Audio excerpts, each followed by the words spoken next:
Bllokimi i kolektorëve të ujrave të bardha e të zeza, veçanërisht pas përmbytjeve nga dalja e shtratit të lumit Vjoz, ka bërë që rreth 300 familje në fshatin Ferras në bashkinë Fier të bashkëjetojnë me ujrat e zeza.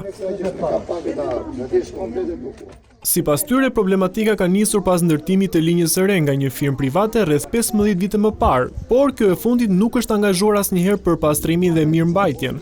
Gjithë problemin e ka ky zotnia në kat parë, ne jemi në kat dytë. Tani mua do mi vëri një tapajt poshtë edhe të notoj dhe unë lartë, se kështu të vejke punë. Problemi jonë është se nuk funksionon kolektori fare, u mbytëm, na vim brenda, na eri poshtë krevatit. Delen dhe ma thanë, zje me njerëzit, nga do vetë, do hap kapakun, të dali se nuk mundet të rrim brenda.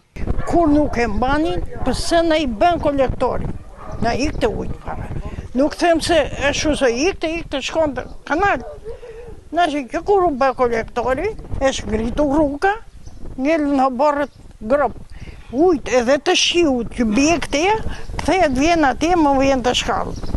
Situata paraqitet veçanërisht problematike tek pallatet e zonës ku ujrat e zeza dalin në sipërfaqe duke u kthyer në burim infeksionesh. Unë jam kati dytë, po përsërit e mëra jemi shumë të ashtushqetësuar me këtë lloj të kolektorash. Pastaj nuk ka dhe bote për të tërhequr. Burin se tri ka bote, bote e tërheqja nga mund të shoh, po jo fare. Ne kështu kemi vojtur tërkonceti. Çfarë të më dëshoj.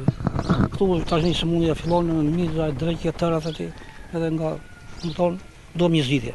Kur ha partish ju, mua më mbusha borri këto dhe nuk dinja çfarë të bëja se e kam rrafsh me tokën, shtëpinë. Mallçi s'fut bën, se 1 metër fut brenda mua na lumi.